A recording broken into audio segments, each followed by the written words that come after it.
कर्क लगन के चार्ट में हम राहु और शुक्र कंजक्शन को लगातार डिस्कस कर रहे हैं। इस वीडियो में विचार करेंगे आपके 10th हाउस के लिए। 10th हाउस की बात आती है तो यहाँ अब मेष राशि में आपके राहु और शुक्र दोनों ही स्थित होंगे। शुक्र आपके चार्ट में एक कारक ग्रह भी हैं और वो आपके 4th लॉर्ड और आपके 11th लॉर्ड होकर यहाँ आ रहे हैं। तो मोस्टली इस बात की संभावना बहुत ज़्यादा है कि राहु शुक्र के इस कंजक्शन के होते हुए आप अपने करियर में बहुत ज़्यादा नेम फेम प्राप्त करेंगे, बहुत ज़्यादा प्रसिद्ध होंगे। तो जो भी फील्ड आपका करियर से रिलेटेड होगा उसमें अब शुक्र से रिलेटेड कार्यों की प्रधानता हो सकती है। यहाँ पे अब शुक्र रेट्रोग्रेड कंडीशन में नहीं होने चाहिए। अगर शुक्र आपके रेट्रोग्रेड हो जाते हैं तो आप करियर में जिस हिसाब से प्रगति चाहते हैं या जो कुछ भी आप अपने करियर में अचीव करना चाहते हैं, कहीं ना कहीं उसमें कमी आपको नजर आ सकती है। शुक्र यहाँ राहु के साथ होने से आपका कोई भी डायरेक्टली इनडायरेक्टली कनेक्शन स्त्रियों से रिलेटेड है अगर करियर में, तो वहाँ आपको थोड़ी सावधानी भी रखना जरूरी होगा। शुक्र अगर यहाँ वक्री हो जाए तो आपको भोग विलास या लग्जरी में थोड़ी कमी नजर आ सकती है कभी कभी अपनी लाइफ में। शुक्र यहाँ पे वो 11th लॉर्ड है। 11th लॉर्ड होने से अब आपका जो नेटवर्क है कहीं ना कहीं जिस भी फील्ड में आप होंगे उसमें काफी अच्छा बनेगा।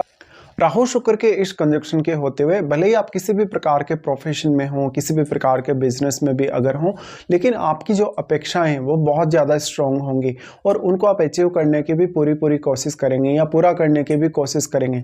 अब आपको देखना होगा कि मंगल आपके चार्ट में कैसी स्थिति में है। मंगल आपके चार्ट में मान लो बहुत वेल प्लेस्ड है तो आपको ये बहुत ज़्यादा सपोर्ट मिल पाएगा। इस वजह से साथ साथ में अब अगर शुक्र आपके रेट्रोग्रेड हो जाते हैं राहु के साथ तो राहु का जो प्रभाव है वो काफी स्ट्रांगली शुक्र पर पड़ेगा।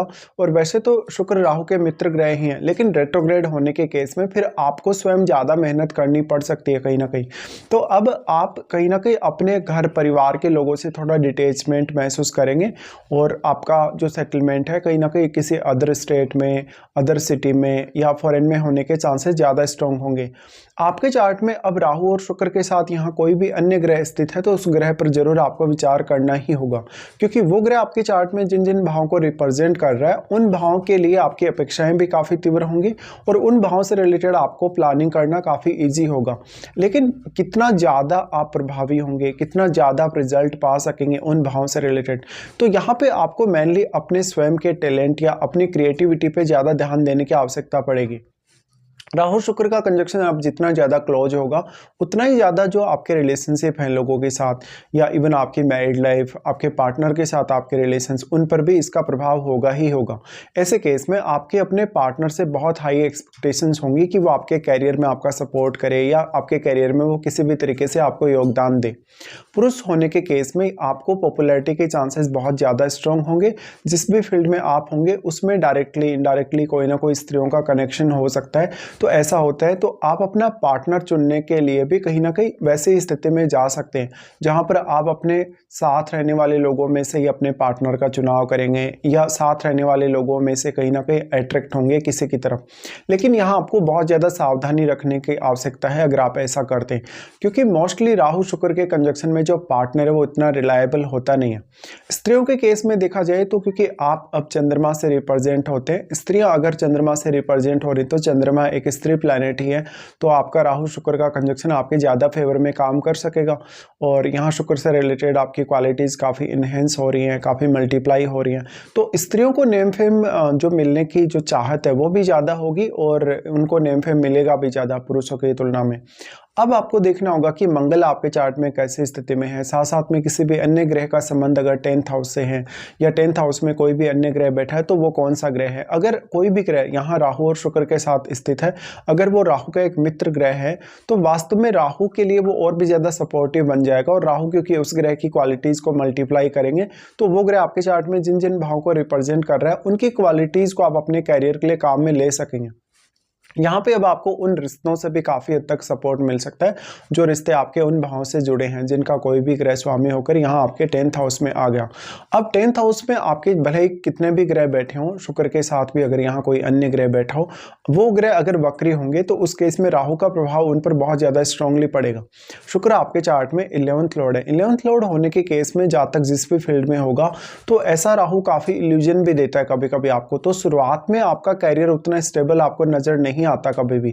और आप लाइफ में कितना भी करियर में अचीवमेंट्स पा लें, कितना भी ज़्यादा प्रोग्रेस कर लें, लेकिन आप उस हद तक संतुष्ट नहीं हो पाते जिस हद तक आप चाहते हैं।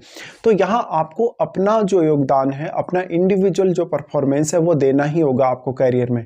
यहाँ पे अब क्योंकि शुक्र फोर्थ लॉर्ड भी है, इसलिए इंपॉर्टेंट ये हो जाता है कि आपकी जो फैमिली लाइफ है, आपकी जो भौतिक सुख सुविधाएं हैं, आपकी जो लग्जरी लाइफ है, उस पर भी आप फोकस करें। बट आपके फोर्थ में क्योंकि केतु स्थित होंगे, तो आप अगर अपना जन्म स्थल छोड़ते हैं, फैमिली का साथ छोड़ते हैं, तभी आपको ज़्यादा सक्सेस मिलने के चांसेस रहेंगे। अब यहाँ पे जो मेजर रोल है वो दूसरे ग्रहों की जिन जिन की भी दृष्टि पड़ रही है उनका भी होगा, और साथ में राहु और शुक्र के साथ बैठे हुए ग्रह का तो मेजर रोल होगा ही। इस तरीके से देखा जाए तो अगर हम राहु की दृष्टियों के हिसाब से भी यहाँ बात करेंगे, तो राहु आपके सेकंड हाउस पे अपना दृष्टि डालते हैं। सेकंड हाउस पे दृष्टि होने की वजह से यहाँ मेनली आपको ध्यान रखना होगा कि राहु किस प्रकार से प्रभावित कर रहे हैं आपके यहाँ सेकंड हाउस को, क्योंकि सेकंड हाउस है वो सूर्य का घर है। और आपके चार्ट में जब इस तरीके से राहु दृष्टि डालें, जब वो शुक्र के साथ बैठे, तो फैमिली के साथ कभी कभी रिलेशन उतने अच्छे होते नहीं है, काफ़ी उतार चढ़ाव भरी लाइफ रहती है, और आपकी अर्निंग्स वगैरह में भी काफ़ी उतार चढ़ाव आते हैं। लेकिन ऐसा राहु फैमिली के साथ बहुत ज़्यादा ऑब्सेशन आपको प्रोवाइड करता है। उस ऑब्सेशन की वजह से अक्सर आपको कुछ दिक्कतें आ सकते हैं अपने फैमिली रिलेशंस को लेकर। ऐसा जातक अपने नेम फेम की वजह से या जिस भी फील्ड में वो होगा उसमें उसकी एक्सपेक्टेशन की वजह से वो काफ़ी ज़्यादा आगे तक जा सकता है और लाइफ में वो बहुत कुछ अचीव भी करेगा।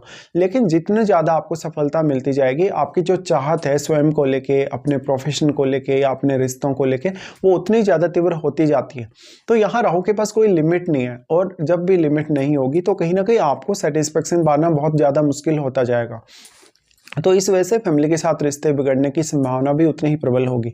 अब आपको यहाँ तभी ज़्यादा मदद मिल सकती है जब राहु का कोई मित्र ग्रह आपके सेकंड हाउस में बैठा हुआ होगा। उसके बाद राहु और शुक्र दोनों का ही प्रभाव आपके फोर्थ हाउस पे आ जाता है। अब इंटरेस्टिंग ये है कि शुक्र यहाँ फोर्थ लॉर्ड है और वो अपने से बिल्कुल ऑपोजिट बैठे हैं अगर वो राहु के साथ हैं तो।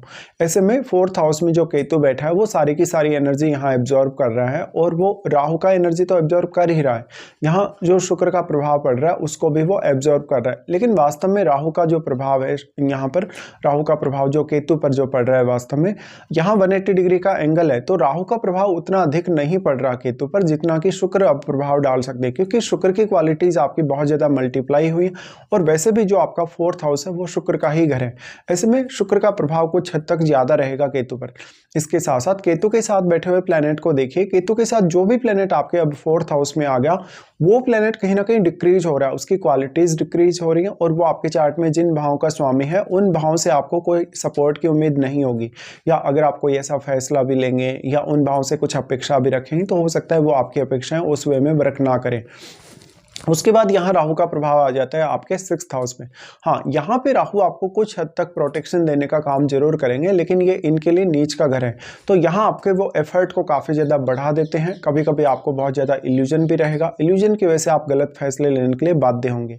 अब सिक्स्थ हाउस पे राहु का प्रभाव है तो आपका रूटीन लाइफ, आपका डेली का लाइफ, ऑफिस का जो आपका काम है वो आपके लिए उतना ही ज़्यादा इंपॉर्टेंट होगा।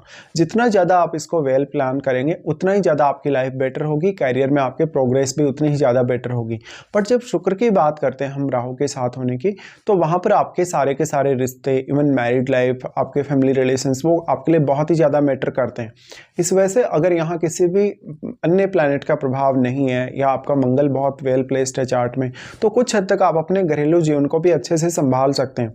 पुरुषों के केस में अब देखा जाए तो क्योंकि शुक्र उनके लिए उनकी वाइफ के कारक ग्रह हैं, इसलिए पुरुषों को यहाँ जब भी आप किसी से मैरिज वगैरह करेंगे, रिलेशनशिप वगैरह में आएंगे, तो आपको वहाँ बहुत ज़्यादा अवेयरनेस रखने की आवश्यकता होगी, क्योंकि पार्टनर द्वारा चीटिंग होने की संभावना बहुत ज़्यादा बढ़ जाती है।